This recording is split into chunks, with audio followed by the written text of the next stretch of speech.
Stadium ক্রীড়াবিদদের জন্য তৈরি করা হলেও এর প্রকৃত লাভবান ব্যবসায়ীরা হচ্ছে বলে দাবি করেছেন সাবেক এনএসসি পরিচালক মহিউদ্দিন আহমেদ। জানান, স্টেডিয়ামকে কেন্দ্র করে এমন দোকান বাণিজ্য পৃথিবীর আর কোথাও নেই। টয়লেটের জায়গায়ও দোকানের কবল থেকে রক্ষা পাচ্ছে না। এদিকে উন্নয়নের নামে ভারী লোহার ফ্রেম ব্যবহার করে গ্যালারি ছাউনির নির্মাণ কতটুকু নিরাপদ হবে দর্শকদের জন্য, এমন প্রশ্নও রাখেন মহিউদ্দিন।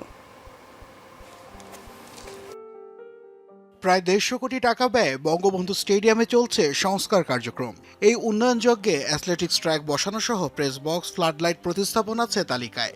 কয়েক দফা পিছিয়ে চলতি বছরের শেষে স্টেডিয়াম প্রস্তুত হবে বলে আশা করছে জাতীয় ক্রীড়া পরিষদ। স্টেডিয়ামের গ্যালারিতে কৃত্রিম ছাউনি বসানো নিয়ে উঠছে প্রশ্ন। 1996 সালে যে পিলারগুলো ভেঙে নতুন করে গ্যালারি তৈরির পরামর্শ দিয়েছিল এনএসসি, সে পিলার লাগোয়া ভারী লোহার ফ্রেম স্থাপন কতটুকু নিরাপদ হবে এই নিয়ে শঙ্কা প্রকাশ করেছেন জাতীয় ক্রীড়া পরিষদের সাবেক পরিচালক মহিউদ্দিন আহমেদ। এই পিলার এগুলি করা হয়েছে 77-78-এ, এই তিনতলা করা হয়েছে। তখনকার পিলার আজ থেকে 46 বছর আগের করা। এই পিলারটা এই লোড নেওয়ার জন্য তো করা হয় না। এখন উপরে 15 ফিট উপর থেকে শত টন স্টিলের ফ্রেম বসাইতেছে, ঢাকনা দিতেছে। তো এই ঢাকনা দিয়ে তো লাভ নাই, এখানে তো দর্শক হয় না। গত 30 বছরে ওই 3000 দর্শক হয়নি কোনো খেলায়।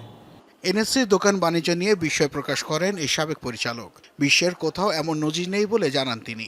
এমনকি একটা সময় গ্যালারির প্রবেশ গেটে নারী ও পুরুষদের জন্য আলাদা টয়লেটের ব্যবস্থা থাকলেও এখন তা দোকানে রূপান্তরিত হয়েছে বলে দাবি মহিউদ্দিনের। আক্ষরিক অর্থে খেলাধুলার জন্য স্টেডিয়াম তৈরি করা হলেও প্রকৃত লাভবান ব্যবসায়ীরা হচ্ছেন বলে মনে করেন তিনি।